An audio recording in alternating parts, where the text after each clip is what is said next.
উৎসুক চাউনিগুলো এবার কোটর ছড়ায়। আরমান চোখ পিট পিট করে বলল, জানিস না, তাহলে মেয়েটার এত খোঁজখবর রাখছিস কেন? নেহাত পছন্দ বলে? সে তো আমরা রাস্তায় একটু সুন্দর মেয়ে দেখলেই পছন্দ করে ফেলি, কিন্তু তো।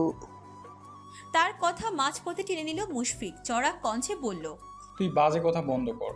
আমরা আর বিট্টু এক না।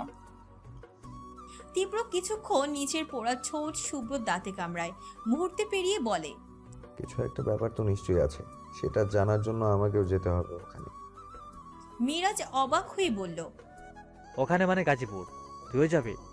গিয়ে কি করবে? মেয়েটাকে সোজা বলে দিবি তুই তাকে পছন্দ করিস? তীব্র খানিক দোলাচলে পড়েছে। এ বিষয়ে কোনো রকম অভিজ্ঞতা তার নেই। সংশয়ী কণ্ঠে শুধালো, পছন্দ করার কথা সরাসরি বলা ভালো। নাহিদ মাথা নেড়ে বলল, তুই কি পুষ্পিতাকে নিয়ে সিরিয়াস? বিট্টু, আমার মনে হয় সেটা ঠিক হবে না। মেয়েটা তো জানে তুই মাস্তান, আবার ওকে তুলেও এনেছিলি। সেই কারণে যাই হোক না কেন। তেতিয়ে উঠল আরমান। এখন কি বিট্টুকে তোর বুদ্ধিতে চলতে হবে? নাহিদ থেমে রইল। তীব্র চাউনি পাল্টে আসে, বাকুগুলো তুখর ভাবে কর্নারে মাথায়। একের পর এক স্নায়ু যুদ্ধের হুটিফুটি চলে।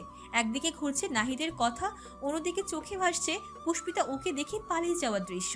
সত্যি তো, মেয়েটার চোখে ও তো মাস্তান, আর এলাকায় এলাকায় তার যা বাধাই করার রেকর্ড সে শুনেছে নিশ্চয়ই। তাহলে জোড়াজুড়ি ছাড়া ওই মেয়ের সান্নিধ্য পাবে কি করে? মিরাজ ওকে ভাবুক দেখে বলল, তাহলে কি করবে? কিছু ঠিক করলে? তীব্র একটু চুপ থাকে, ছোট করে বলল, ভাবছি। তারপর বসা থেকে উঠে গেল। দু কদম এগিয়ে দোকানের একদম বাইরে গিয়ে সিগারেট ধরালো। এক একটা ধোঁয়া বাতাসে ছেড়ে ডুব দিল গভীর চিন্তার কুয়োতে। শাফিনের মুখে অমাবস্যা, ঘুটঘুটে অন্ধকারে হুড়হুড়ে মেঘমালা স্তূপ হয়ে উঠছে। মুশফিকের তীক্ষ্ণ চোখে সে নিরস মুখখানা খুব স্বচ্ছভাবে ধরা পড়ে। সে ওপাশ থেকে এসে বসলো ওর কাছে, কাঁধে হাত রাখতে চাইল শাফিন। ও বলল, তুই মুখে না বললেও আমি জানি তোর মনে কি চলছে এখন। মেয়েটাকে তোরও পছন্দ, এই তো? শাফিন চমকেছে, আশ্চর্য হয়েছে। চটপট করে নিজের হয়ে সাফাই দিতে গেলে মুশফিক শুনল না, আটকে দিয়ে বলল, কিছু বলতে হবে না। বিট্টুর মতো তুই অতটাও নিজেকে ঢেকে রাখার ক্ষমতা আয়ত্ত করতে পারিসনি শাফিন। তোর চোখ দেখে মন ঠাউর করার এটুকু যোগ্যতা আমাদের আছে। তবে আমার কি মনে হয় জানিস, বিট্টু হয়তো আরও আগেই তোর হাবভাব বুঝতে পেরেছে, যাতে তুই আর সামনে না এগোস। তাই এইভাবে ও আমাদের সবার সামনে সবটা বলে দিল। না হলে ওর যেই ইগো, এত সহজে একটা মেয়েকে ভালো লাগার স্বীকারোক্তি ও কোনোদিনও দিত না। বন্ধু হিসেবে বলছি, আমারও তাই মনে হয়। সব জেনে তোর আর না এগোনোই ভালো। এরকম মেয়ে হাজারটা আসবে যাবে, কিন্তু বিট্টুর মতো বন্ধু লাখে একটা। সেটা আমার থেকেও তো তোর ভালো জানার কথা। যে বন্ধু কেবল মুখের কথায় হাতে 5 লাখ টাকা বিনা শর্তে ধরিয়ে দিতে পারে, তার বিরোধিতা করা মানে নিজেকে অমানুষ হিসেবে পরিচয় দেওয়া। মাস্তান হই যাই হই, কারো সাথে বেইমানি করার মতো খারাপ হতে চাই না। এই অপরাধ ক্ষমার যোগ্য না রে বন্ধু। ফোঁস করে শ্বাস ফেলে চলে যায় মুশফিক। শাফিন নিরুত্তর বসেছিল, মাথা নামিয়ে নিল আরো। চেহারায় লেশ মাত্র পরিবর্তন আসেনি, শুধু ঢোক গিলে চুপ করে থাকে। এয়ারপোর্টের বাইরে বিরাট ভিড়। এক একজন তাদের প্রিয়জনকে বিদায় জানাতে এসেছে। কেউ হই হই করে ঘুরতে যাচ্ছে বিদেশে, কারো চোখে জল, কারো ঠোঁটে হাসি। পৃথিবীতে প্রতিটা মানুষ পৃথক চিন্তায় বাঁচে, আলাদা আলাদা উত্তেজনায় গতিপথ ধরে তাদের মস্তিষ্কের কোষ। আজ মিথিলা পলাশের দেশ ছাড়ার দিন। গন্তব্য কানাডা, সম্পূর্ণ ভিন্ন এক দেশ, অচেনা এক জায়গা, ধুলো ময়লাহীন পরিষ্কার ভূমি। ওদের দুই পরিবারের সদস্যরাই বিদায় জানাতে এসেছে। সালমা বেগম ফুপিয়ে ফুপিয়ে কাঁদছেন, ভীষণ রকম চেষ্টা করছেন চোখের জল আটকাতে। এবার গেলে পলাশ দেশে ফিরবে আগামী 2 বছর পর। এতগুলো দিন মেয়েকে দেখতে পারবেন না, চাইলেও ছুতে পারবেন না বলে হাহাকার বাদ মানছে না নারীটি। ওদিকে খসিদুলও ভাসছেন সমান দুঃখে। ভদ্রলোকের চোখ ছলছলে। মেয়েটাকে বড্ড আদরে মানুষ করেছেন, কখনো একটু বকাঝকাও করেননি। আশ্চর্য হলেও সত্যি, প্রিয়জনদের এত কান্না, এত হা হুতাশ মিথিলার হৃদয় ছুঁতে পারে না। অন্তপটের চওড়া পৃষ্ঠ ভেদ না করে পাশ কাটিয়ে গত হয় সব। ওর দুচোখে উপচে আসছে খুশি, উত্তেজনায় শরীরের ধমনীগুলো কাঁপছে। এক দ্বন্দ্ব তর সইছে না যে, কখন যাবে, কখন দেখবে রংচঙে ওই দেশ, কখন পাবে একটা বিলাসপ্রিয় জীবন। প্লেন ছাড়ার সময় ঘোষণা করা হচ্ছে, যাত্রীদের ভিতরে যাওয়ার পালা। মিথিলা শ্বশুর বাড়ির লোকদের সাথে কথা বলে মায়ের কাছে আসে, হেসে হেসে বলে, আসি আম্মু, ভালো থেকো। এতক্ষণে চেপে রাখা কান্নার দলা পাকিয়ে বেরিয়ে এলো সালমার। নিজেকে সামলাতে ব্যর্থ তিনি হাউমাউ করে কেঁদে উঠলেন। তস্ত্র 2 হাতে জড়িয়ে ধরলেন মেয়েকে। খোরশেদুল আরেক দিকে চেয়ে চোখ মুছলেন। মিথিলার মায়ের বুকে বেশিক্ষণ টেকেনি, মিনিট কয়েকই সরে এলো। বিদিষ্ট হয়ে বলে, উফ, এমন করে কেঁদো না তো। আর আব্বু, তুমিও কাঁদছো কেন? ধুর, দেশ ছেড়ে যাচ্ছি আমি, মরে তো যাচ্ছি না। খোরশেদুল জড়ীভূত ন্যায় চাইলেন মেয়ের দিকে। বুকে আগলে বড় করা মেয়েটা বাবা মায়ের কান্নায় বিরক্ত হচ্ছে। সালমার অবশ্য বিশেষ যায় এলো না। মেয়ের খচ্চরের স্বভাব আয়ত্তে তার। শুধু স্বামীকে দেখলেন এক পলক। এখনো অবিশ্বাস্য চোখে তাকিয়ে খোরশেদ। ওনার চোখ মুখের বিমূঢ়তা দেখে ছোট শ্বাস ফেললেন তিনি। একমাত্র এসবের মন নেই রাহাতের। সে নিরুৎসাহিত বোনের যাওয়া নিয়ে, বরং স্ফূর্ত মন মেজাজে বিদায় দিতে এসেছে। একটা 3/4 প্যান্টের উপর মোটু পাতলুর কার্টুন আঁকা টি শার্ট পরে দাঁড়িয়ে মায়ের পাশে। মিথিলা বাবা মায়ের পা ছুঁয়ে সালাম করে, পূর্বের ন্যায় বিস্তর হেসে বলে, যাই তাহলে, যখন যা লাগবে আমাকে শুধু জানাবে, পাঠিয়ে দেব। সালমা কিছু বললেন না। খোরশেদুল মাথায় হাত বুলিয়ে বললেন, ও মাথা দোলায়। আচ্ছা। তারপর চোখের নজর নেমে আসে নিচে। রাহাতের দিক চাই সে, বলে, ভালো থাকিস, ঠিক করে পড়াশোনা করবি, তোর জন্য অনেক চকলেট পাঠাবো। আর একটু কম কম খাস, দিন দিন তো আলু হচ্ছিস, এরপর তো গোল আলু হবি। রাহাতের হাসিটা অমনি মুছে গেল। এমনিতেও মিথিলাকে পছন্দ করে না। তার দেশ ছাড়া নিয়ে ছোট মাথায় ব্যথাও ছিল না। স্বাস্থ্য নিয়ে খোঁচা দেওয়ায় কোমল মন ফুঁসে উঠল গতিতে। আরো খেপে গেল এবার। মিথিলা যেতে চোখটা কুচকে বিড়বিড় করলো, শাকচুন্নিটা, তুই তুই দেশ ছাড়লে বাঁচি। পলাশ তখন ওর পরিবারের সাথে কথা বলে ব্যস্ত। মিথিলার বিদায় পর্ব শেষ করে এসে দাঁড়ালো। স্ফীত মুখ পিপড়ে রষ্টচিত্তে বলল, চলো। কথা থামিয়ে চাইলো পলাশ। মিথিলাকেও দেখলো পূর্ণ পূর্ণ চোখে। মেয়ের খুশি ধরছে না, উল্লাসিত বদন। পলাশ শ্বাস টেনে একপাশে ঠোঁট উঁচু করে হাসে, যেই হাসে পড়তে পড়তে হয়তো কোনো নতুন কিছুর আভাস। গাজীপুরে কদম ফেলার সপ্তাহখানেক ফুরিয়েছে পুষ্পিতার। আজ ওদের অনার্সে ভর্তি হবার দিন। আয়েশা খাতুনের ছুটি নেই, সাথে যেতে পারবেন না। তার উপর নতুন অফিস, কামাই করা অসম্ভব। তবে সকল বন্দোবস্ত সেরে ফেলেছেন আগেই। নুহাদের এই বাসাটা ছোটখাটো, ড্রয়িং ডাইনিং এর আলাদা জায়গা নেই, দুটো একত্রে যোগ করে তৈরি। তবে গাজীপুরের এই এলাকায় এই বিল্ডিংয়ের সবচেয়ে বেশি ভাড়া। আজকে সকাল বিষণ্ণ ভীষণ। নুহা খাবারের টেবিলের ওখানটায় মন মরা হয়ে বসে। কাল রাত থেকেই তার ছোটের হাসি গায়ে। তার পেছনে দেওয়ালের সেটে এক কোণায় দাঁড়িয়ে পুষ্পিতা। চোখে মুখের অবস্থা ভালো নয়। একটু পরপর বেকুলভাবে দেখছে নুহাকে। আয়েশা অফিসের জন্য একেবারে তৈরি হয়ে বসার ঘরে এলেন। দুই দিকে দাঁড়ানো দুজনকে একবার করে দেখে মেয়ের কাছে গিয়ে দাঁড়ালেন। ওর সামনে সাদা খাম বাড়িয়ে বললেন, তোমার ভর্তির টাকাটা। নুহা নড়ল না, একবার চেয়েও দেখল না সেদিকে। যেমন ছিল বসে রইল অমন। দীর্ঘ নিঃশ্বাস ফেলেন আয়েশা। মেয়েটা সে রাত থেকে মুখ কালো করে আছে, রেগে মেগে খায়নি, কথাও বলছে না। তার এই অদম্য তেজের কারণ খুব সাধারণ হলেও নুহার নিকটটা বিরাট কিছু। পুষ্পিতার আর তার ভার্সিটি আলাদা হবে এটা কিছুতেই মেনে নিতে পারছে না। সে স্কুল লাইফ থেকে দুজন একসাথে বসেছেও একই বেঞ্চে, তাহলে এখন দুজনের দুই প্রান্তে ভার্সিটি হলে মানা সম্ভব? পুষ্পিতা খুব সস্তা একটা ন্যাশনাল ভর্তি হবার সিদ্ধান্ত নিয়েছে, যেখানে খরচ অতি সামান্য। ওর এই সিদ্ধান্তের কারণ যাতে একটা টিউশনে দিয়ে হলেও নিজের পড়ার খরচটুকু চালাতে পারে। আর ওখানকার পড়াশোনার অবস্থা একেবারেই সচ্ছল নয়। ভালো প্রফেসর, লেকচার কিছুই নেই। সব রকম খোঁজ আয়েশা নিয়েছেন। জেনে শুনে নিজের মেয়েকে ওখানে পড়ানোর মতো ভুল কোনো মা করে? তিনি জানেন পুষ্পিতা একরকম বাধ্য হয়ে ওখানে ভর্তি হচ্ছে, কিন্তু নুহা সেই বাধ্যবাধকতা নেই। আর যাই হোক, ওকে অন্তত একটা নামি দামি ভার্সিটিতে পড়াতে চান আয়েশা। পড়াশোনার যে কত গুরুত্ব সেটা নিজেকে নিয়ে হাড়ে হাড়ে টের পেয়েছেন নারীটি। আজ যদি গণ্ঠমূর্খ হতেন, স্বামী মারা যাওয়ার পর ওর ঘাড়ে বোঝা হতো, সাথে নানান রকম মুক্ত কটুবাক্য।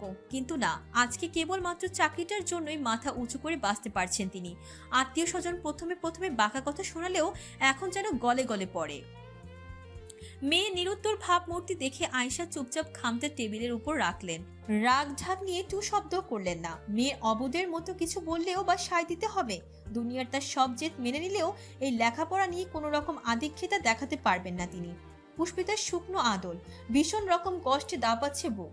নুহার ভার্সিটি আলাদা হবে ভাবতেও কান্না পেয়ে যাচ্ছে। অথচ সেই কলেজে বসে দুজনের কত শত পরিকল্পনা। ভার্সিটিতে এই করবে, সেই করবে, জীবনের ওই একটা ঘটনা আজ কোথায় নিয়ে যাচ্ছে ওকে? পুষ্পিতার বক্ষ ফোরে দীর্ঘ নিঃশ্বাস আসে, ব্যর্থতায় মোড়ানো সেই দীর্ঘ নিঃশ্বাসের প্রতিটা লিপি। তার উপর নতুন জায়গা, সবকিছু অচেনা অদেখা।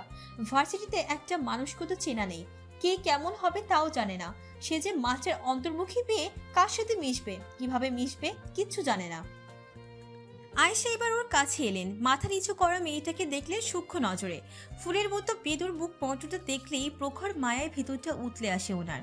এই যে দুই বান্ধবী আলাদা হয়ে যাচ্ছে, এটা কি চান তিনি?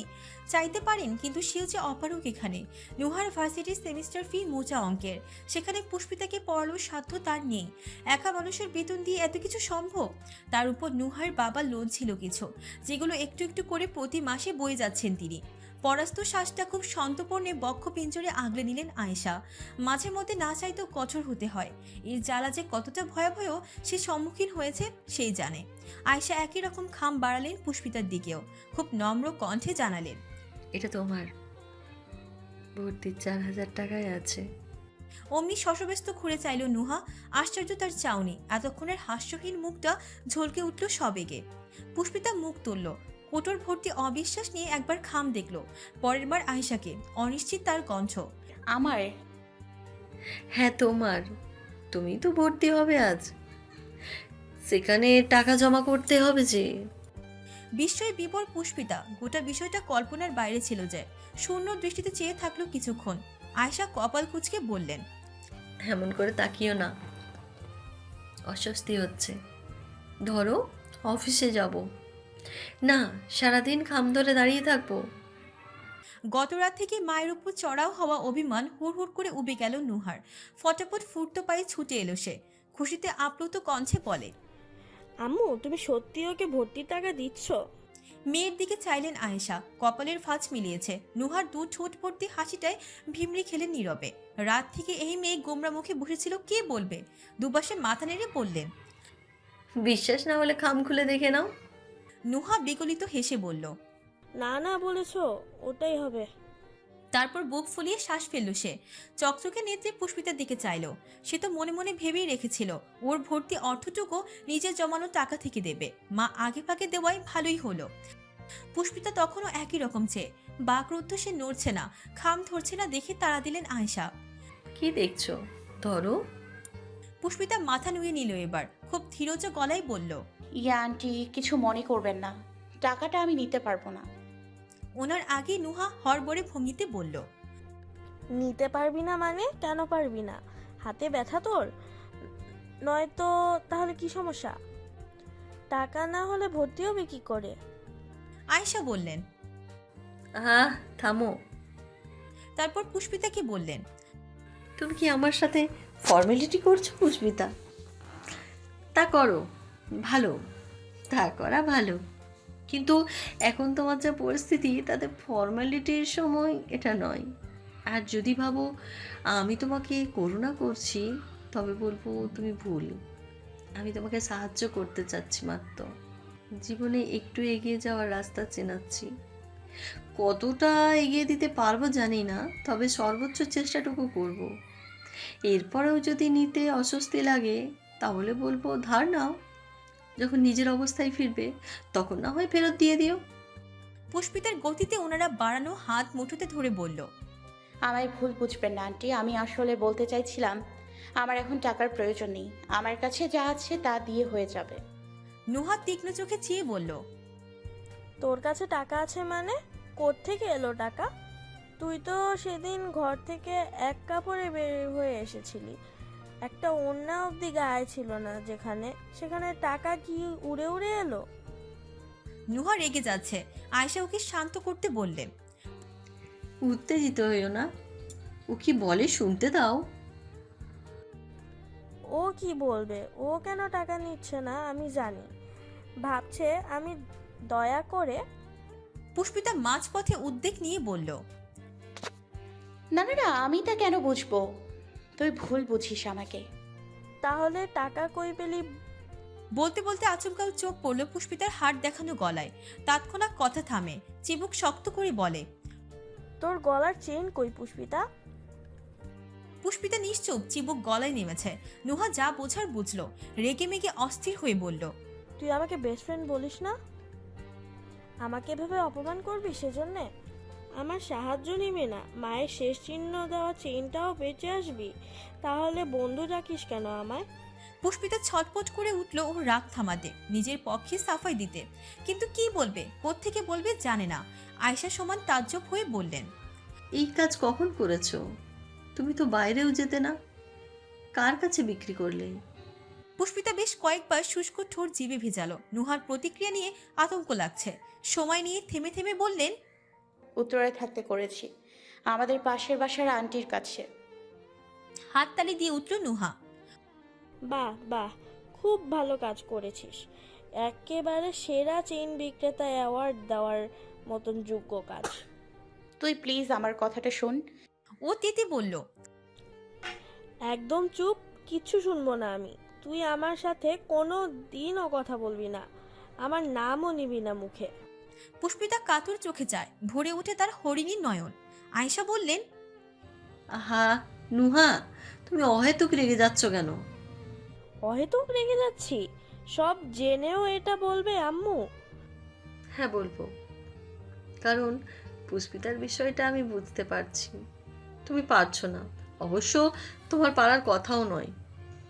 তিনি পুষ্পিতার আরেকটু কাছে গিয়ে দাঁড়ালেন। ওর দুই বাহু ধরে মৃদু হেসে বললেন, খুব ছোট থেকে দেখেছি তোমাকে, স্বভাবে তুমি অত্যন্ত নরম একটা মেয়ে, কাদামাটির মতো যাকে আছড়ে খামচে নিঃশেষ করা যায়। কিন্তু সেই নরম মেয়েটির ভেতর ভেতর আত্মসম্মান যে এত প্রবল তা তো জানতাম না। পুষ্পিতা অশ্রু সজল চোখ তোলে। নুহা হতবাক হয়ে বলল, আম্মু কিসের আত্মসম্মান? তুমিও ওকে সায় দিচ্ছ? না, সাই দিচ্ছি না, তবে অ্যাপ্রিসিয়েট করছি ওর নিজেকে সম্মান করার বিষয়টাকে।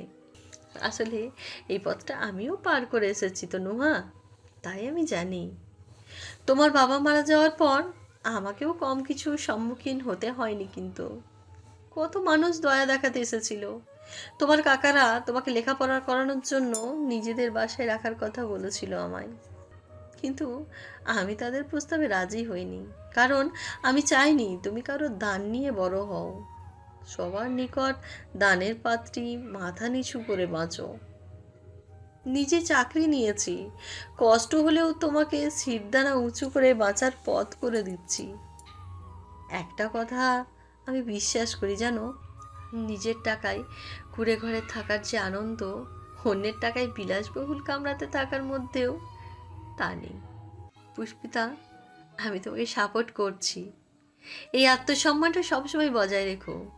তবে হ্যাঁ, চেন টেন বিক্রি করে নয়, তুমি চাইলে আমি তোমাকে কিছু টিউশনির ব্যবস্থা করে দিতে পারি। পুষ্পিতার ব্যগ্র কণ্ঠ। সত্যি আন্টি? হ্যাঁ, আজকেই ব্যবস্থা করছি, দাঁড়াও। আর এইবারের মতো টাকা ব্যাগে ভরে নিলাম, যদি কখনো লাগে চাইতে কিন্তু সংকোচ করো না। পুষ্পিতার চোখে জল নিয়ে হাসলো। পরপর চট করে আয়শাকে জড়িয়ে ধরল দু হাতে। ফুপিয়ে কেঁদে বলল, আমার মনিও আপনার মতো ছিল, আমার কিছু না বলতেই কিভাবে যেন সব বুঝে যেতেন। কিছু চমকেছেন আয়েশা। হেসে ওর মাথায় হাত বুলিয়ে বললেন, বড় হও মা, অনেক বড় হও জীবনে। নুহা ভেঙচি কেটে মুখ ঘোরালো, থমথমে কণ্ঠে বলল, মাকে জড়িয়ে ধরে কাঁদলেই সে গলবে, কিন্তু আমি গলবো না। ঘরের দিক হাঁটে ধরতে পুষ্পিতা ওর গলা হামলে ধরলো পেছন থেকে। ঝুলতে ঝুলতে বলল, তোর গলতে হবে না, তুই এমনিতেই আমার আদুরের বরফ। হঠাৎ রাতের বেলা তীব্রকে খাবার টেবিলে দেখে সিঁড়িতে থমকালেন জামশেদ। দুই আখিতে ভিব্রম নিয়ে চেয়ে রইলেন কিছুক্ষণ। একবার চোখ বোলালেন দেওয়াল ঘড়ির দিকে। সবে 10টা বাজে এখন।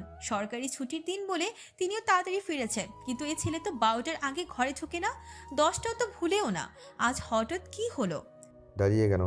খাবারটা কি ওখানেই খাবেন? গভীর ধ্যানে থাকা জমশেদ নড়ে উঠলেন সাহসা। ছেলের তেরা কথায় মেজাজটা চটে গেল। গম্ভীর চেহারায় নেমে এলেন নিচে।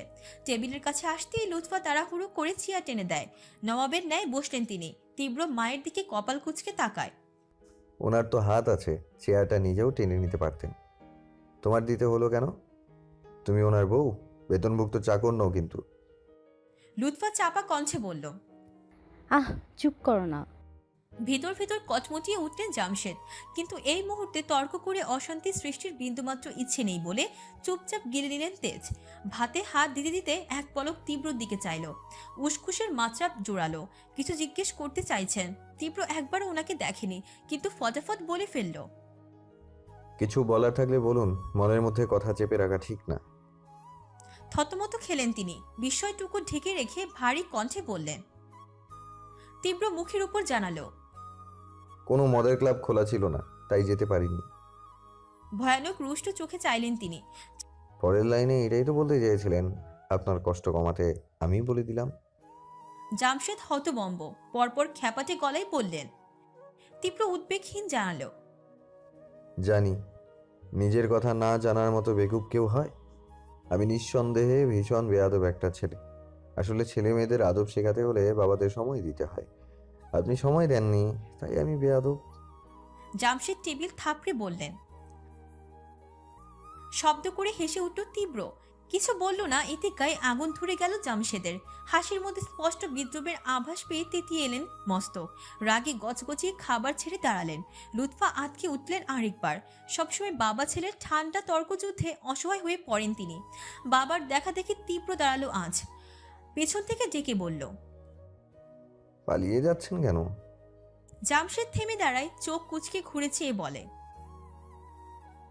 প্রতিবার আমার সাথে কথায় না মিললেই খাবার রেখে উঠে যান, এটা এরকম পালিয়ে যাওয়াই তো? তীব্র এবারও হাসে, ঘাটটা দুদিকে মটমট করে কাত করে বলে, এই অসভ্যের যে এখন আপনার থেকে একটা জিনিস চাই ড্যাড, আর সেখানে না বলার কোনো সুযোগ আপনার নেই। জামশেদ ভ্রান্ত নজরে চেয়ে, অনিহ তার কণ্ঠ। তীব্র গ্লাস উঠিয়ে চুমুক দিল, দুই ঠোকে গলা ভিজিয়ে রেখে দিল স্থানে। তার অহেতুক সময় কাটানো আর বাবাকে অপেক্ষা করানোর ফন্দি বেশ বুঝলেন ভদ্রলোক। দাঁত চেপে দাঁড়িয়ে রইলেন তাও। তীব্র আঙুলে ঠোঁট মুছে যায়, চোখ ছোট করে বলে, কি যেন বলছিলাম? পুরো কণ্ঠ জামশেদের। আমি এখন থেকে শহরে থাকবো কম, গাজীপুরে থাকবো। লুৎফা তড়িঘড়ি করে শুধালেন, গাজীপুর? ওখানে কেন যাবি? কাজ তো একটা আছে, আপনাদের বলতে চাইছি না, তবে ভাববেন না, আপনার দরকার পড়লে ডাকবেন, সময় পেলে নিশ্চয়ই আসবো। জামশেদের একই প্রশ্ন।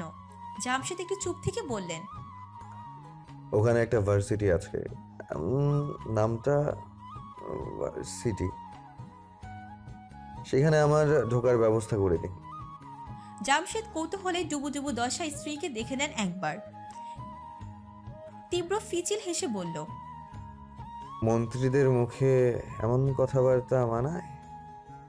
আমি এই বয়সে নিশ্চয়ই পড়তে যাচ্ছি না। অ্যাজ এ জুনিয়র লেকচারার আপনি আজ কালের মধ্যেই তার সমস্ত বন্দোবস্ত করে দেবেন। জামশেদ অবরুদ্ধ, বিস্ময়তের মতো ফ্যালফ্যাল নজরে চেয়ে রইলেন ছেলের দিকে। এবড়ো থেবড়ো খাড়া খাড়া সোনালি চুল, এলোমেলো শার্টের কলার, হা করে বেরিয়ে থাকা বক্ষ ভাগ, কবজিতে ব্রেসলেট, গলায় রূপোর শিকলের ন্যায় চেইন পড়ুয়া ছেলে হবে লেকচারার। মোড়ের বিখ্যাত বিট্টু মাস্তান, যে কিনা নিজেই পাশ করত শিক্ষকদের ভয় দেখিয়ে নম্বর আদায় করে, সে ছাত্রছাত্রী পড়াবে। অমন দুর্লভ দৃশ্যটা কল্পনা করে খুক খুক করে কেসে উঠলেন জামশেদ। কাশির তোপে রীতিমতো বুক ব্যথা উঠে গেল। বাম পাশটা চেপে ধরে তৎক্ষণাৎ ধপ করে বসে পড়লেন সোফাতে। এক ঝাঁক সোনালি রোদ্দুর আর ভোরের শান্ত আবহের মাঝে তীব্র ছাদবিহীন লাল জিপ ছুটছে। এখনো সেই চিরাচারিত বন্ধুরা সাথে। এয়ারপোর্ট থেকে ফিরছে তারা। শাফিনের ফ্লাইটের সময়সূচি আজ। মায়ের উন্নত চিকিৎসা হেতু ভারতের পথে উড়াল দিয়েছে সে। সকাল সকাল তীব্ররা দল বেঁধে সেখানে গিয়েছিল বন্ধুকে বিদায় জানানোর জন্য। শাফিন থাকলে সবসময় পিছনে বসতো মিরাজ, আর জায়গা পেয়েছে তীব্রর পাশের সিটে। তার মেজাজ চমচনে, সিগারেট ফুঁকতে ফুঁকতে শীষ বাজছে গলায়। তীব্র নজর রাস্তায়। এই সময় পথে যানবাহন স্বল্প হওয়ার কথা হলেও পোর্ট এরিয়ায় গতানুগতিক জ্যাম। তার ফর্সা মুখ বিপর স্ফীত, ঘুম হচ্ছে না কিছুদিন। কোনো এক অমুক চিন্তায় মস্তকের সমগ্র কোষ ব্যস্ত হয়ে থাকে। কতক অব্যস্ত ভাবনা স্নায়ুতে দাপিয়ে বেড়ায় নিরন্তর। তন্মধ্যে নাহিদ মন খারাপ করে বলে, শাফিন যাওয়ার সময় মুখটা কেমন করে রেখেছিল দেখেছিস? মনে হচ্ছিল কেঁদে দিবে। আমাদের ছাড়া যেতে হয়তো খারাপ লাগছিল বেচারার। বিপরীতে ফোঁস করে শ্বাস ফেলল মুশফিক। শাফিনের মন খারাপের সঠিক হদিশ সে যে একটু হলেও জানে। প্রসঙ্গ কাটাতে আবদার ছুড়ল, বিট্টু চা খাবো। একটা টং দেখে থামাস তো, মাথাটা ধরেছে খুব। আরমান জানালো। আমরাও। মিরাজ কেমন খ্যাক করে উঠল। মাথা থাকলে ব্যথা করবেই, এর জন্য যেখানে সেখানে চা খেতে হবে? এরকম হলে বগলে ফ্লাক্স নিয়ে করবে। আপাতত বাড্ডায় কাজ আছে, তাড়াতাড়ি যেতে হবে। পরপর ফুসফুস করে বলল। মঞ্জু নামের এক মা, এলাকায় নতুন সেলুন বেশ হয়েছে। কোথা থেকে এসেছে কে জানে, তবে সাগরদের কলিজা বিশাল।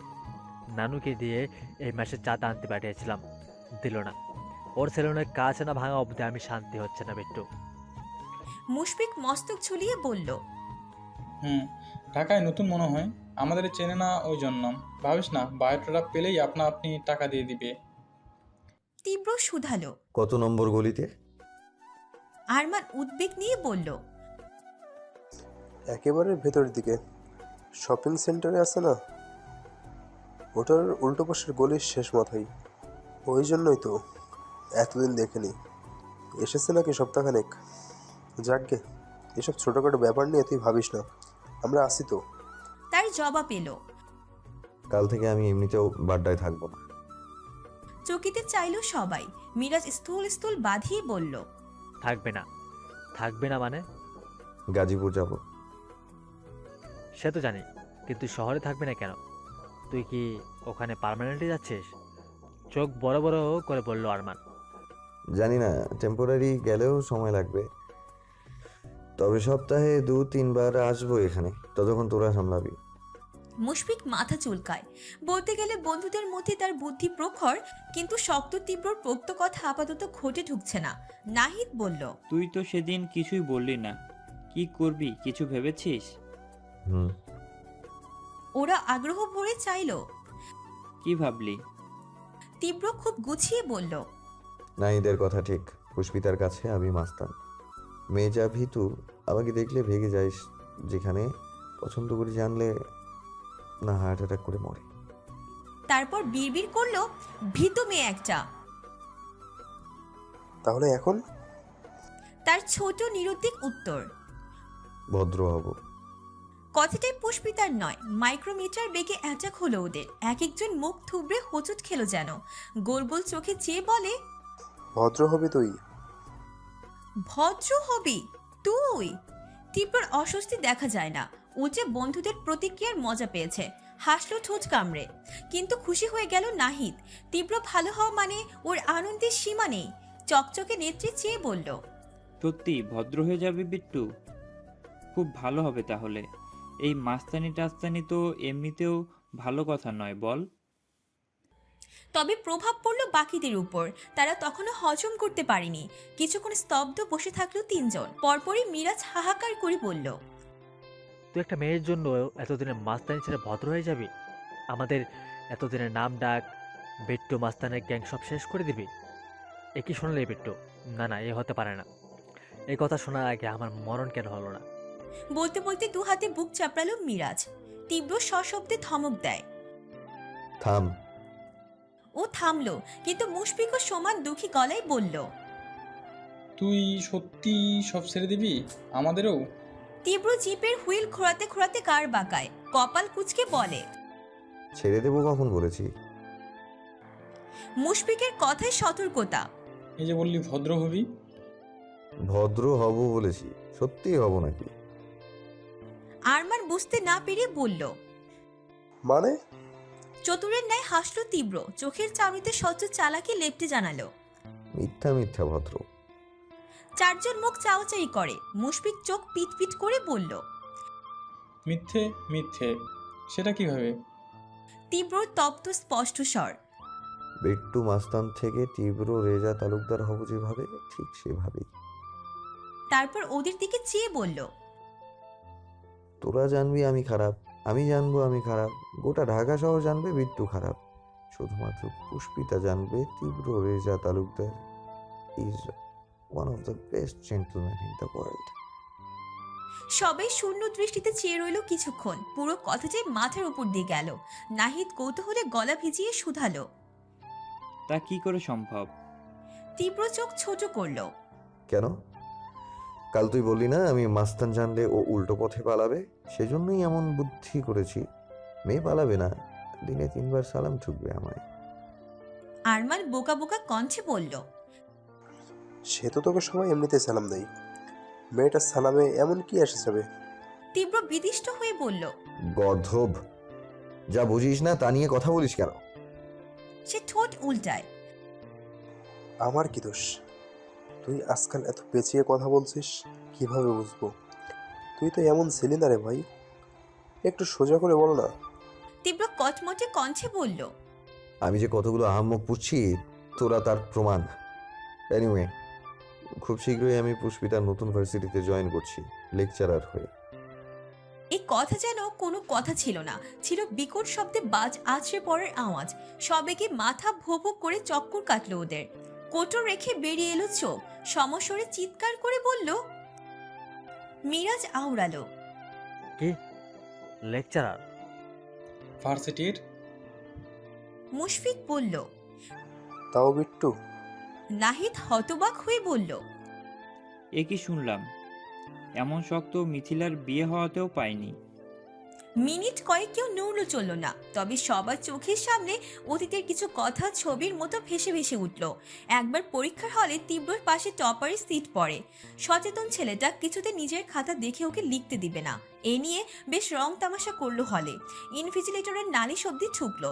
আর তারপর যখন পরীক্ষা শেষে বের হলো, তীব্র হাতির কারিশমায় নাক মুখ ফাটিয়ে ঘরে ফিরল বেচারা। পরের পরীক্ষাগুলোর কাহিনী উল্টে গেল পুরোপুরি। প্রতিটা পরীক্ষায় তীব্রকে শুধু খাতা মেলে দেখানোই নয়, পড়ছিল কিনা নিজে ওর খাতায় লিখে দিত। সেই ছেলে কিভাবে? ওদের মাথা ঘোরা কমলো না। মিরাজের মনে হলো তার সামনে অন্ধকার নেমেছে, কিচ্ছু দেখা যাচ্ছে না। তৎপর বোতল নিয়ে ছিপি খুলে চোখে মুখে ঝাপটে দিল জলের। ঘন ঘন শ্বাস ফেলে আকাশের দিকে মুখ করে বলল, হ্যাঁ, পৃথিবী। আর যদি আমি মরে যাই তাহলে মনে রেখো, বিট্টুর দেয়া চমকের জন্য মরেছি। দয়া করে এমন ভয়াবহ চমকের সম্মুখীন আর কোনো অবহেলাকে করবো না। মুশফিক বলল। আমাদেরও মাথায় একটু পানি দেওয়া উচিত, সব কেমন ঝাপসা দেখছি, কানেও আফসা শুনছি। তীব্র রেগে মেগে বলল। এই জন্যই তোদের কিছু বলতে চাই না। মিরাজ তচ্ছ ওর দিকে এগোলো, উড়ো চিপতে চিপতে বলল, না না ভাই বলো, বাকিটা না শুনলে আজ মরলেও শান্তি হবে না আমার। নাহিদের বিষয়টা মোটেই ভালো লাগেনি। মিথ্যে মিথ্যে ভদ্র হওয়া তো কাউকে ঠকানো। বলল, তুই হঠাৎ লেকচারার হওয়ার কথা কেন ভাবলি? চাইলেই তো অন্য উপায়ে মেয়েটাকে পেতে পারতি। তোর যা লম্বা হাত, তুলেও আনা যেত। শুধু শুধু এত কষ্ট করবি? ধীরস্থির কথাগুলোর আড়ালে নাহিদের সুপ্ত অনুরাগ বুঝতে বাকি নেই তীব্রর। সে সম্পূর্ণ মনোনিবেশ ব্যস্ত রাস্তা রেখে বল, মেয়ে মানুষ ফুলের পাপড়ির মতো, একটু চেপে ধরলেই ঝরে যাবে, নেতিয়ে পড়বে। সেখানে জোর জবরদস্তি মানে তো আস্ত ফুলটাই নষ্ট। তাছাড়া এমনিতে খারাপ হলেও এই বিষয়ে যে আমার চরিত্র বাধাই করার মতো, সেটা তোরা অন্তত খুব ভালো করে জানিস। তাহলে অহেতুক তুলে আনা, জোর করা, এসব করে অতদিনের রেকর্ড ভাঙতে যাব কেন? যদি আপোষে মেয়ে ধরা দেয়, তার মতো আনন্দ তুলে আনায় আছে। নাহিদ দীর্ঘশ্বাস ফেলে দুপাশে মাথা নাড়ল। মুশফিক বলল, কিন্তু শিক্ষক বাবার সমান, মেয়ে যদি এই নিয়ম মেনে তোকে আব্বার নজরে দেখে, তাহলে তো আমও যাবে, সকলাও যাবে, থাকবে শুধু আটি। তীব্র বলল, সেই সুযোগ ওকে দিলে তো বখাটে হওয়া যেমন অসম্মানজনক, তেমন সবচেয়ে সম্মানজনক প্রফেশন হচ্ছে শিক্ষকতা। মাস্তান হয়ে যার ভয় ডরের লিস্টে থাকবো, শিক্ষক হলে সেই শ্রদ্ধায় মাথায় তুলে রাখবে। মিরাজ চিন্তিত কণ্ঠে বলল, কিন্তু ওকে চিনবে না। মুশফিক উত্তর দেয়, চিনবে কিভাবে? আমরা তোর সামনে মুখ ঢেকে ছিলাম, আর সেবারও বিট্টু মুখ ঢেকে গিয়েছিল, তবে গলা স্বর চিনতে পারে। তীব্র সূক্ষ্ম হেসে বলল, দেখাই যাক না কি হয়। আমি নিশ্চয়ই কোনো কাঁচা খেলোয়াড় হয়ে মাঠে নামতে যাচ্ছি না। পুষ্পিতার সামনে থাকবো, কিন্তু ও বুঝবে না, ধরতে পারবে না। লেকচারার তীব্র রেজা তালুকদারি, ওকে তুলে নিয়ে যাওয়া সেই বিট্টু মাস্তানের অন্য রূপ। আরমানের গলার কাছটায় খুসখুস করছে, খুব কিছু বলতে চায়। অনেকক্ষণ পর রয়ে শুয়ে পড়ল। কিন্তু তুই নিজেও জীবনে একটা প্যারাগ্রাফ মুখস্থ করেছিস কিনা সন্দেহ। ওখানে গিয়ে কি পড়বি ভাই? বই খুলে যদি অজ্ঞান হয়ে যাস? তীব্র তপ্ত চোখে চাইল, শশব্যস্ত ঠোঁট আঙুল চেপে ধরল। মুশফিক বলল ভিন্ন কথা। গাজীপুর তুই একা গিয়ে থাকবি, আমাদের নিবি না? তীব্রর মুখের উপর বলল, না, মাথা খারাপ? মেয়ে দেখলে ছুঁক ছুঁক করা বিড়ালগুলোকে সাথে নেব? ও ঠোঁট উল্টে বলল। আমরাও না হয় ভদ্র সাজতাম। তীব্র কড়া কণ্ঠ, একদম না। এই ব্যাপারে তোদের একটাকেও বিশ্বাস করি না আমি। এই, তোরা ওখানে আমার সঙ্গে দেখা করা তো দূর, আমার বাসার আশেপাশেও যাবি না। দরকার হলে আমি আসবো এখানে। এছাড়া যা কথা হবে ফোনে মনে থাকবে। ওর চেহারায় গভীরতার চিহ্ন, চাউনিতে জলজলে উষ্ণতা।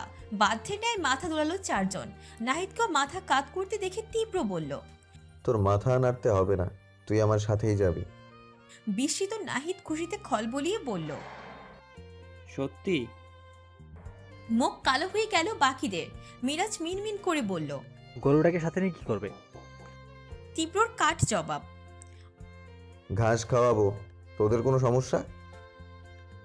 ওরা আবার দুপাশে মাথা নাড়ে। এদিকে স্বস্তির শ্বাস ফেলল নাহিদ। গুলশানে মিথিলাকে নিয়ে প্রতিটি মোড় ঘুরেছে সে। প্রতিটা কোনায় ওর স্মৃতি, যা বড্ড পোড়ায় এখন। বুকের বেদনা বাড়ায় সহস্রগুণ। এই যে ও সবার সামনে হেসে বেড়ায়, প্রফুল্ল স্বরে কথা বলে, নিয়মিত আড্ডায় আসে বন্ধুদের। এসবের কারণ একটু ব্যস্ত থাকার চেষ্টা। ব্যস্ত থাকলে তবেই না সব ভুলে থাকা যাবে। মিথিলার প্রসঙ্গ আসলে তার বন্ধুমহল বিরক্ত হয়, ধমকায়। কিন্তু ওর ভিতরের ভালোবাসাটুকু কেউ বোঝে না। ভালোবেসে যে হারিয়েছে সে জানে এর জ্বালা। মেয়েটা যেমনই হোক, ওর প্রতি ভালোবাসা তো মরেনি, হয়তো মরবেও না। যাক, শহর ছেড়ে চলে অন্তত একটু ভালো থাকা যাবে। দেখা গেল ওখানেই মিলল নতুন করে বাঁচার কোনো শক্ত ভিত। রাস্তায় জ্যাম পড়েছে। তীব্র জিভ থামালো। চোখ দুটো সিগন্যালের চকচকে আলোতে রইল। মস্তিষ্কে চললে অন্য কিছু, চিন্তায় ভাবনায় চাউনিতে টলমলে কোনো প্রতিচ্ছবি তার। সেখানে একটু পরপর হানা দেয় কারো ভীত শস্ত্র মুখ। প্রথম রাতে ওকে দেখে কুকুরে বসা পুষ্পিতা, পরের বার ট্রাসে দৌড়ে যাওয়া পুষ্পিতা। তীব্র শিও মনে হাসলো, বিড়বিড় করলো, দেখা হচ্ছে ভিতু মেয়ে। মৃত্যুর থেকে পালালেও তীব্রর থেকে রেহাই পাওয়ার কথা ভুলে যাও। মুশফিক ওর দিক চোখ রেখে আস্তে আস্তে মিরাজের কানের কাছে এলো। ফিসফিস করে বলল, বিট্টুর হাব ভাব সুবিধার না, ওর চোখ দুটো দেখ, কিছু আছে। এ বেটা ওই মেয়ের প্রেমে পড়েছে, আমি শিওর। শুধু ভাব কমে যাবে বলে স্বীকার করছে না। মিরাজও পাল্টা ফিসফিস করলো, আমারও তাই মনে হয়। না হলে শুধু পছন্দ বলে এত কিছু করবে কেন জানি না, কিছু বুঝতে পারছি না। বেটুকে বোঝার চাইতে হিরো আলমের ইংরেজি বোঝা সহজ। মুশফিক চোখ মুখ কুচকে মাথায় চড় মারল ওর। শালা তুই যেমন, তোর যুক্তিও তেমন। 1 মাস পর সকাল 7টা বাজে। আজ দীর্ঘদিন পর তালুকদার নিবাসে পা রেখেছেন আবুল হাসান। কিন্তু এখানে আসতে ইচ্ছেই করে না তার। তীব্র বাসায় থাকলে তো একেবারেই নয়, বরং গা রিডি করে ওকে দেখলে। আছাড় মেরে মারতে ইচ্ছে হয়। চূড়ান্ত বেয়াদব একটা ছেলে, গুরুজন মানে না, যা নয় তাই শোনায়, তুই তোকারি করে অপমানও করে। একবার তো গায়ে হাত তুলেই দিল। ইচ্ছে করে ওটাকে ঘণ্টাখানেক চাপকে সোজা বানিয়ে দিতে। কিন্তু অপারক আবুল। তীব্রর গায়ে অসুরের মতো শক্তিটা সেদিনকার থাপ্পড়ে হাড়ে হাড়ে টের পেয়েছেন তিনি। সাথে মন্ত্রীর ছেলে, কিছু করার উপায় নেই। আবার চাকরি বাঁচাতে এসব রাগঢাকের নিকটও সমান পরাজিত আবুল। শত আপত্তিতেও জামশেদের তলবে হাজিরা দিতেই হবে, মোটা মাইনে বলে কথা। এই যে আজকেও হলো। তবে বাড়ির চৌকাঠ পেরোতে গিয়ে দাঁত কিরমিরিয়ে আবেদন করলেন, অসভ্য ছেলেটা যেন বাড়িতে না থাকে। 8 ঘন্টার মতো হলেও আবুল বসার ঘরে আছেন। এর মধ্যে তীব্রকে দেখা যায়নি। এবার নিশ্চিন্ত হলেন ভদ্রলোক। যাক, তার অনুরোধ ফেলেছে। কিছু সময় পর কাজের মেয়েটি চা নিয়ে আসে, টেবিলে রেখে ফিরে যায়। জামশেদ কাজে ব্যস্ত ছিলেন। চা দেখে ওনাকে বললেন, বসো আবুল। না না স্যার, সমস্যা নেই। আহা, খাবার দাঁড়িয়ে খেতে নেই। তাছাড়া আমি তো তোমায় বসতেই বললাম, বসো। আবুল দোনামোনা করে বসলেন। চোখের ইশারায় চা নিতে ইশারা করলেন জামশেদ, কিন্তু মোড়ামুড়ি করছেন তিনি। এই চা তার গলা দিয়ে নামবে না। গতবার তীব্র যা খোঁজা দিয়েছে, এরপর তো পা জড়িয়ে ধরলেও চা মুখে দেওয়া উচিত নয়। কিন্তু মন্ত্রীর কথার উপর না বলবেন কি করে? তাহলে তো এতদিন যা ভালো বিনয়ে সেজেছিলেন সব এক ঝটকায় শেষ। পরপর ভাবলেন বদমাস ছেলে তো বাড়িতে নেই, খাওয়াই যায়। দ্বিধাদ্বন্দ্ব কাটিয়ে হাতে কাপ তুললেন আবুল।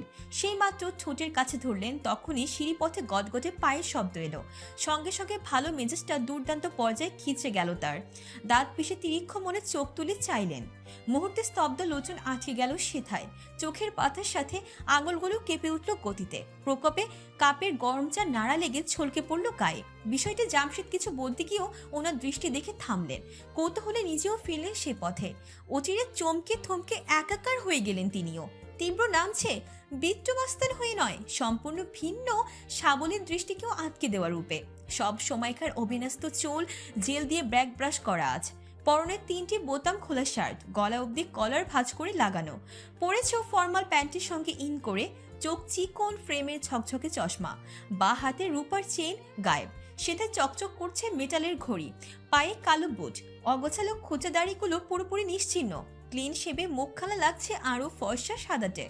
বেশভূষায় সব মিলিয়ে ভদ্র সভ্যতার আদর্শ এক প্যাকেজ। জামশেদ রীতিমতো বসা থেকে দাঁড়িয়ে গেলেন। বিহ্বলতায় মাথার সবখানে দপদপ করে উঠল। এদিকে মূর্তির মতো বসে থাকা আবুল ঠোঁট নেড়ে শুধালেন, স্যার, আপনার কি কোনো জমজ ছেলে আছে যাকে দেখতে হুবহু ছোট স্যারের মতন? ঘোর কাটল জামশেদের। প্রশ্নের উত্তরে কেবল ছোট্ট শ্বাস ফেললেন। ওই দিন আরেকটু হলেই তার কার্ডিয়াক অ্যারেস্ট হয়ে যেত। কি ভয়ানক চমক দিয়েছিল ছেলেটা, কিন্তু আজকের চমক যে ওসবও ছাড়িয়ে গেছে। জামশেদ আশ্চর্য হলেও ভেতর ভেতর মুগ্ধতায় দু চোখ ছাপিয়েছে তার। এমন গোছালো ভাবেই তো তীব্রতাকে দেখার ইচ্ছে। এই তো এখন একদম কাঁটায় কাঁটায় মন্ত্রীর ছেলেই লাগছে। স্বরাষ্ট্রমন্ত্রী জামশেদ তালুকদারের আদর্শ পুত্র যেন। সর্বদা এমন ভালো হয়ে চললে তো আকাশের চাঁদ এনে দিতেও দ্বিধা নেই তার। ভদ্রলোকের ঠোঁটের কোণে অল্প একটু হাসি ফেরে, কেউ বোঝার আগে ধোয়ার মতো মিলিয়ে যায় আবার। তীব্র নেমে এসে দাঁড়ালো।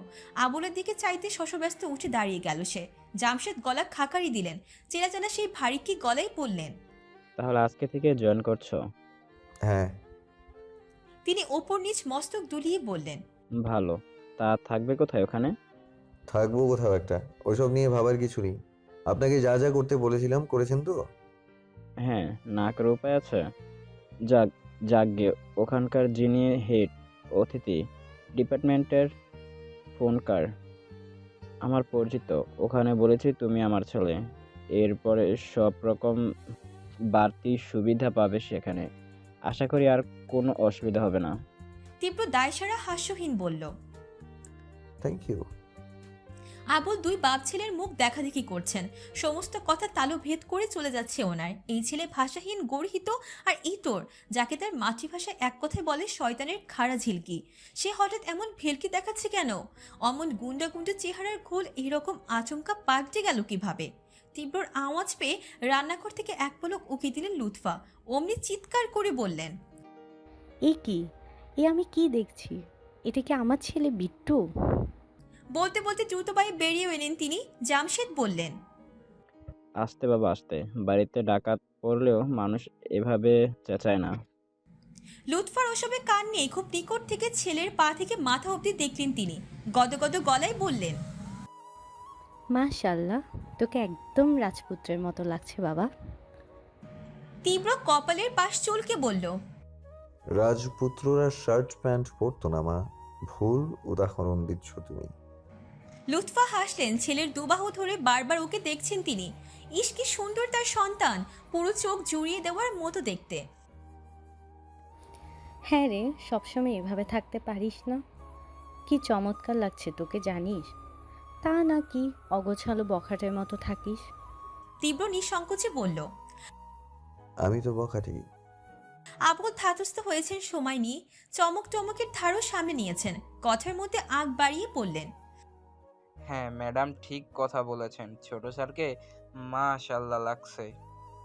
সারাদিন যে মাস্তানি করে বেড়াই, এই চেহারা দেখলে কেউ বুঝবে না।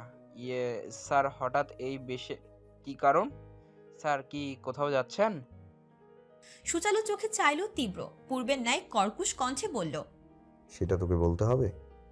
ভদ্রলোক তবদা খেয়ে গেলেন। তীব্রর এই মার্জিত বসন ভূষণ দেখে বোকামনি ভেবে নিয়েছিলেন ব্যবস্থাও তখন নরম সরম হবে। কিন্তু এই তো যেন লাউ সেই কদু। আবুল মনে মনে আরেকবার গালাগালি করে উড়িয়ে দিলেন ওকে। তক্ষুনি তীব্র ভ্রু উঁচিয়ে বলল, কি ভেবেছিস ফর্মাল জামা কাপড় পরলে? আচ্ছা, কি ভেবেছিস ফর্মাল জামা কাপড় পরেছি বলে ফর্মাল হয়ে গেছি? আমি শুধু কাপড় পাল্টেছি, ক্যারেক্টার পাল্টাইনি। হাতটা আগের মতোই টনটনে। 19-20 দেখলেই যে কারো গালে পড়তে 1 সেকেন্ড লাগবে না। আবুল মুখটা তচ্ছ অপমানে থমথমে হয়ে এলো। জামশেদ সূচক শব্দ করলেন, না, এই ছেলে বদলাবে না। প্রসঙ্গ পাল্টানোর প্রয়োজন বোধ করলেন লুৎফা। না হলে বাবা ছেলের তর্কের কোনো ভরসা নেই, আবার শুরু না হলে হয়। তীব্র মনোযোগ ঘোরাতে বললেন, গাজীপুর কেন যাচ্ছিস বললি না যে বাবা? ওর জবাব, সময় হলে বলবো, আসি এখন। সাবধানে যাস, পৌঁছে একটু জানাস আমায়। তীব্র এই কথা নিশ্চয়তা দিল না, উত্তরবিহীন বাড়ি ছেড়ে বেরিয়ে গেল। এদিকে ঘটনার আদ্যপ্রান্ত না বুঝলেও যতটুকু বুঝেছেন তাতেই প্রসন্ন আবুল। তীব্র কোথায় যাচ্ছে ওখানেই থাকবে, মানে আপাতত রাস্তা মোটামুটি পরিষ্কার। এই সুযোগে মন্ত্রীর ব্রেনটা আরো ভালো করে ওয়াশ করা যাবে, সাথে নিজের আঁখের চাও গোছানো যায় যদি। কিন্তু প্রশ্নটা রয়ে গেল, মাস্তানটা যাচ্ছে কই? ইদানিংকাল একটু বেশি শুষ্ক মরুভূমির ন্যায় জীবনের স্বাদ পাচ্ছে পুষ্পিতা। অভাগের মতন যেদিকে চায় টলমলে সাগরও শুকিয়ে আসে। যাই করতে যাচ্ছে, যাই ভাবছে, কোনো কিছুতেই কোনো সুস্থ সুরাহা হয় না। এই যে প্রথমে ভেবেছিল ন্যাশনাল সরকারিতে ভর্তি হওয়ার কথা, অথচ হলো না। সীমিত সিট সংখ্যা হলেও চান্স হয়নি। বাধ্য হয়ে আগের চেয়ে তুলনামূলক সস্তা দেখে একটা কলেজে ভর্তি হতে হয়েছে। এখানে ইন্টারমিডিয়েটের পরপরই অনার্সে ভর্তির সুযোগ, অর্থাৎ কলেজ ভার্সিটি একই সঙ্গে। তাই হল্লা হল্লিও প্রচণ্ড। আজকেও ক্লাসরুম উচ্চ শোরগোল, ছেলে মেয়ে সকলের হইচই আড্ডায় মুখরিত সব। এদিকে মাথা ধরে যাচ্ছে পুষ্পিতার। খারাপ মন আরও তেতিয়ে আসছে। বই থেকে একবার মুখ তুলে চাইলো, নিরন্তর হাসাহাসি চলছে অনেকের। এক একটি বন্ধ মহলে সে কি গল্প। পুষ্পিতার মুখে আধার নামলো নুহাকে মনে করে। আজ প্রায় 20 দিন হচ্ছে দুজনের শিক্ষা প্রতিষ্ঠান আলাদা। নুহা ভার্সিটিতে আর সেই নর্মাল কলেজে। ক্লাসে বেঞ্চে প্রতিটা জায়গায় ওকে মনে পড়ে, কত কষ্ট করে ধরে বেঁধেছে মনটাকে এখানে চিকিয়ে রাখছি ও। এই 20 দিনে একটা মাত্র ভালো ঘটনা ঘটেছে ওর সাথে। আয়শা খাতুনের কথা মতো একটা টিউশনি খুঁজে দিয়েছেন। মেয়েটা 4র্থ শ্রেণীতে পড়ে, মাসে কেবল 2500 টাকা দিবেন। এ দিয়ে যাতায়াত আর বাদ বাকি খরচটুকু আরামসে চলে যাবে। কিন্তু পুষ্পিতা মরিয়া অন্য চিন্তায়। প্রতি 6 মাসের মাথায় যে কতগুলো টাকা জমা দিতে হবে সেসব কোথায় পাবে ও? আরও তো কিছু টিউশনি দরকার এখন। দীর্ঘশ্বাস ফেলল পুষ্পিতা, একবার শূন্য গলায় হাত বোলালো। জন্ম থেকে গলায় যে চেইনটা মায়ের বলে দিয়েছে, আজ পরিস্থিতির কারণে সেটাও বেঁচে দিতে হলো। যদিও সেই মহিলাকে অনেকভাবে অনুরোধ করেছে ও, কিছুতেই যেন চেইনটাকে অন্য কোথাও বেঁচে না দেন। যখন হাতে টাকা আসবে ঠিক ছাড়িয়ে আনবে গিয়ে। কিন্তু কবে আসবে ওই দিন? আর উনি বা ওর অনুরা রাখবেন তো? তার অগাধ চিন্তার মধ্যে হুটোপুটি করে এসে দাঁড়ালো একজন। হড়বড় করে বলল, এই পুষ্পিতা, জানো কি হয়েছে? পুষ্পিতার ধ্যান ভাঙলো, চাইলো চোখ তুলে। তনুজা শ্বাস ফেলছে ঘন ঘন। মেয়েটা দেখতে কিউট, সাইজও ছোটখাটো। একেবারে কোমর অব্দি লম্বা চুলগুলো সবসময় 5 ক্লিপে কয়েদ করে রাখে। এখানে আসার পর এক একটা মেয়ের সঙ্গে আলাপ করেছে ওর, তাও তনুজা মিশুক চঞ্চল বলে, কিছুটা নোহার মতো স্বভাব। পুষ্পিতা মেলে রাখা বই বন্ধ করলো, জানতে চাইলো, কি হয়েছে? তনুজার চোখ আগের চেয়ে প্রকট হলো এবার। অবাক হয়ে পড়ল, এমা, তুমি কিচ্ছু টের পাওনি? না তো, কিছু হয়েছে? কি বলছো? এতক্ষণে ক্লাসের সবাই সব দেখে ফেললো, আর তুমি কি না? আল্লাহ, তুমি তো আমার চিন্তার চাইতেও নিরামিষ। পুষ্পিতার ঠোঁট উল্টায়, অসহায় চোখে যায়। সে যে ধ্যান জ্ঞান বিসর্জন দিয়ে ভবিষ্যৎ নিয়ে ভাবছিল, কোনো কিছুর খেয়াল থাকবে কিভাবে। তনুজার মুখটা স্ফীত হয়ে এলো, চোখের চাউনিতে উদ্বেলিত ঝলক এনে বলল, আমাদের কলেজে না নতুন লেকচারার এসছেন, সম্ভবত অনার্সের ক্লাস নেবেন। কি দারুণ দেখতে জানো, আমরা সবাই উকি মেরে মেরে দেখে এসেছি। আমি তো ওনাকে দেখার পর একটা জিনিসই মন প্রাণ থেকে চাইছি, উনি যেন আমাদের ডিপার্টমেন্টের লেকচারার হন। অবশ্য হওয়ার চান্স 200%। আমাদের স্যারের অফিসেই বসে আছেন যখন, মনে তো হচ্ছে আমার চাওয়াই ফলবে। তনুজা যত উত্তেজিত হয়ে খবরটা জানালো, পুষ্পিতা ততটাই বিরস গলায় বলল, ওহ। নিমিষে সব ফুর্তি মাটি হলো মেয়েটার। ভ্যাবাচাকা খেয়ে ভ্রু কুচকে বলল, ও, আর কি বলবো? স্যারকে দেখবেও না? ক্লাস নিলে তো দেখতেই পারবো। পুষ্পিতা নিষ্প্রভ মৃদুস্বর। তনুজা বিরক্তি গলায় বলল, তুমি এমন কেন? সারাক্ষণ ক্লাসের বইতে মুখ গুজে থাকো। এর বাইরে একটা রঙিন দুনিয়া আছে পুষ্পিতা, সেটাও তো দেখতে হবে নাকি? পুষ্পিতা আলগোছে হাসলো, কণ্ঠ উদাস। সবার দুনিয়া তোমার মতো রঙিন হয় না তনুজা। কারো দুনিয়ার পুরোটা শুধু সাদা কালো থাকে। এত শক্ত শক্ত কথা বলে লাভ নেই, আমি বুঝবো না। এর থেকে এসো, আমার সাথে এসো, আমি তোমাকে নিয়ে যাচ্ছি। এখন কি করব? আহ, এত কথা বলো না তো, এসো তো। তনুজা হাত টেনে টুনে নিয়ে চলল ওর। পুষ্পিতা অনিচ্ছায় পা বাড়ালো। কারো মুখের ওপর না বলা কোমল মনের সাধ্য নেই। সাদা দেওয়ালে লাগানো নেম প্লেট বড় করে লেখা ফোরকান আহমেদ, অর্থনীতি ডিপার্টমেন্টের হেড তিনি। সদিত কক্ষের ভেতরে আরো কয়েকজন পুরুষ বসে, কলেজ প্রিন্সিপালও রয়েছেন। তনুজা পুষ্পিতাকে নিয়ে দেওয়ালের এক কোণা ঘেঁষে দাঁড়ালো, মাথাটা হালকা খরগোশের মতো নামিয়ে উকে দিল ভেতরে। কলেজের মেয়েগুলো বেশি খুরখুর করছে এখানে, যাতায়াতের ছুতোয় বারবার আসা যাওয়া ওদের। পুষ্পিতার চোখে মুখে অনীহা, তার মাথায় শুধু টাকার চিন্তা ঘুরছে। সেখানে দেখতে সুন্দর সার দিয়ে ওরই বা কি লাভ? তনুজা ফিস ফিস করে বলল, ওই দেখো পুষ্পিতা, প্রিন্সিপাল স্যারের বাম দিকে যে ইয়াং লোকটা বসে আছে, উনিই নতুন টিচার। পুষ্পিতা অমন অনীহ চোখেই তাকালো। বয়স্ক মাঝ বয়সী মোটাসোটা কাঁচা পাকা দাড়ির লোকগুলো পড়িয়ে নজর পৌঁছালো দর্শনের সূত্র তীব্রর উপর। ফোরকানের সঙ্গে কথায় মগ্ন সে। সভ্যতার বসার ধরন, সৃষ্টতার বাচনভঙ্গি। তনুজা ওর দিকে একদিনে চেয়ে রইল, প্রশংসার ঝুড়ি খুলে বলল,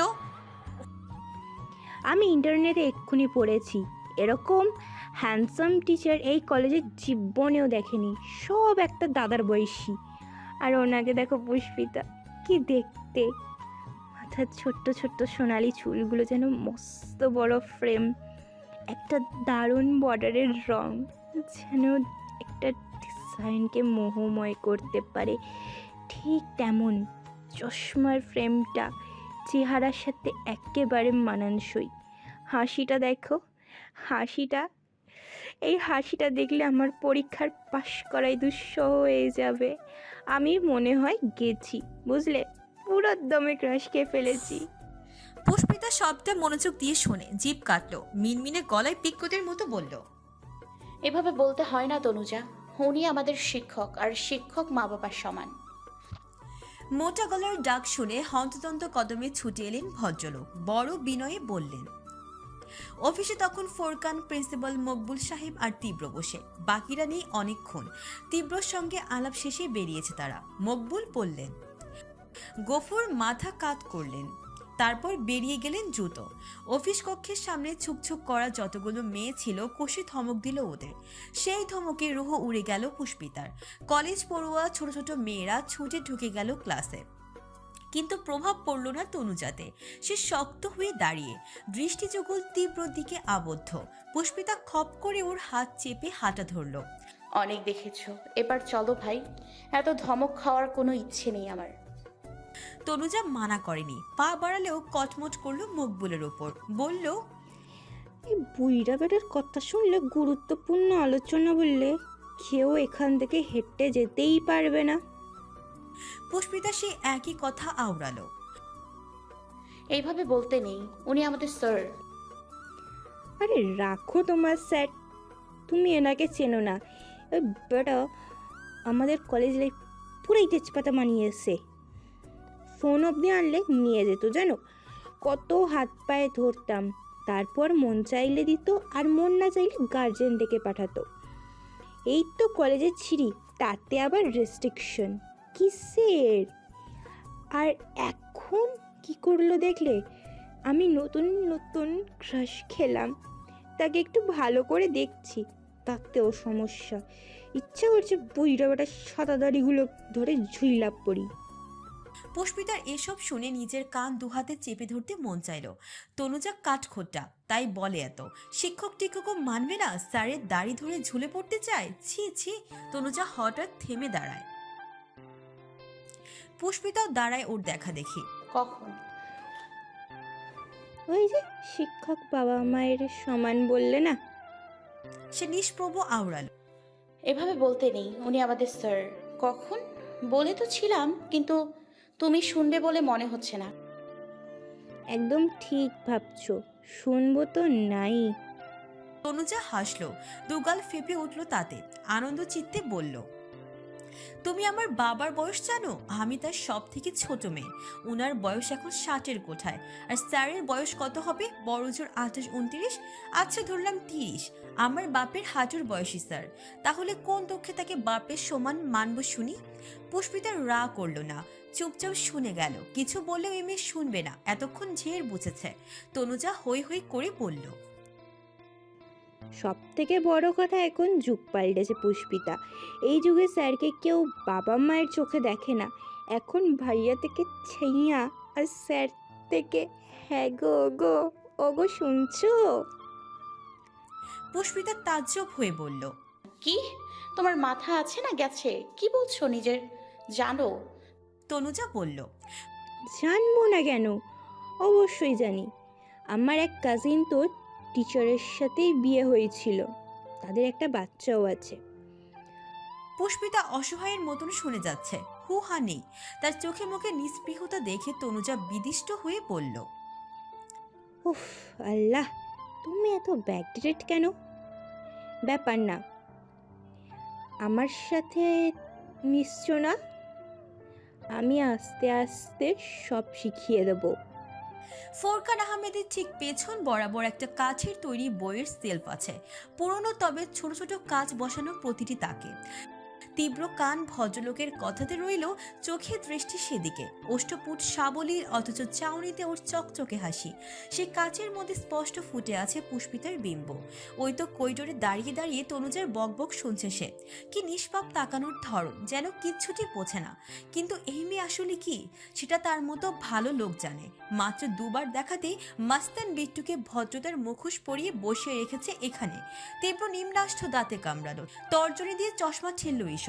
ছোটে সূক্ষ্ম হাসির ছোঁয়া বহাল রেখে ভাবলো, খুব কাছাকাছি এসেছি মৃত্যু মেয়ে, আমাকে এখানে টেনে আনার খেসারত এবার প্রতি প্রহর দেবে তুমি। তন্মধ্যে মকবুল সাহেব বিদায় নিলেন, কিছু কাজ আছে ওনার। পরপরই ডাকলেন ফোরকান। মিস্টার তালুকদার। তীব্র চোখ ফেরালো, মৃদু জবাব। জি। উনি প্রস্তাব ছুড়লেন, চলুন আপনাকে ডিপার্টমেন্টের স্টুডেন্টদের সাথে আলাপ করিয়ে দেই। মুচকি হাসলো সে, দাঁড়িয়ে পড়ল। নিশ্চয়ই। তারপর পথ দেখিয়ে বলল, আপনি গুরুজন, আপনি আগে যান। ফোরকান বিস্মিত, বিমোহিত সাথে। তীব্রর পরিচয় তিনি জানেন, তাই তো এমন তোষামত। না হলে কত টিচার এলো গেল, এতটা সময় কখনো নিজের কক্ষে বসিয়ে খাতির করেন না উনি। করার দরকারই বা কি? কিন্তু এ ছেলে কত বড় লোক, তার উপর সাক্ষাৎ মন্ত্রীপুত্র, অথচ বিন্দুমাত্র অহংকার নেই। আহা কি শিক্ষা, কি ভদ্রতা! তিনি আপ্লুত হেসে বললেন, আগে পরে নয়, চলুন একসাথে যাই। তীব্র খাড় নাড়ে, পাশে পা মিলিয়ে বলে, একটা কথা বলা ছিল আপনাকে। জি জি নিশ্চয়ই, বলুন। আপনাকে আমার বাবা কিছু বলেছেন? জামশেদ স্যার, কি ব্যাপার বলুন তো। ফোরকান থামলেন, মিনিট কয়েক মনে করার চেষ্টা করেই উদ্বেগ নিয়ে বললেন, ও হ্যাঁ, ওই ব্যাপারটা তো আপনার আসল পরিচয় যাতে আমি কাউকে না বলি। আমি আপনার যে জামশেদ স্যারের ছেলে সেটা। জি, কারণটাও তো বলেছে আপনাকে।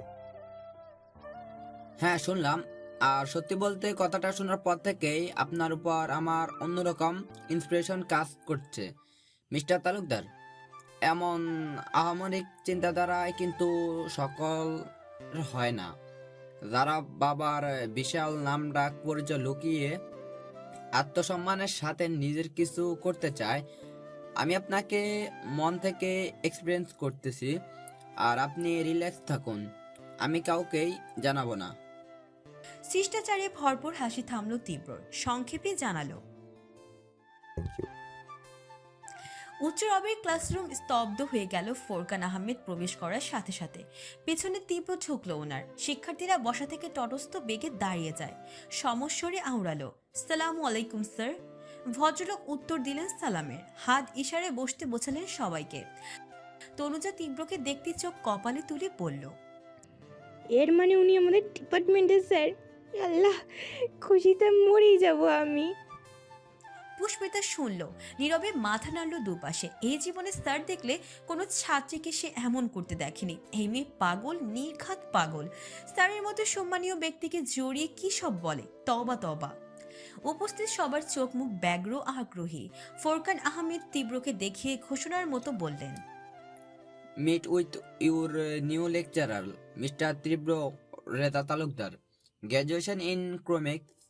সবগুলো নজর একযোগে তীব্রর দিকে বর্তালে অপ্রস্তুত হয়ে যায় সে, কিন্তু ধরা দেয় না। তামাটের ঠোঁট দুদিকে স্বল্প ছড়িয়ে মৃদু হাসল, ছোট করে বলল, হ্যালো।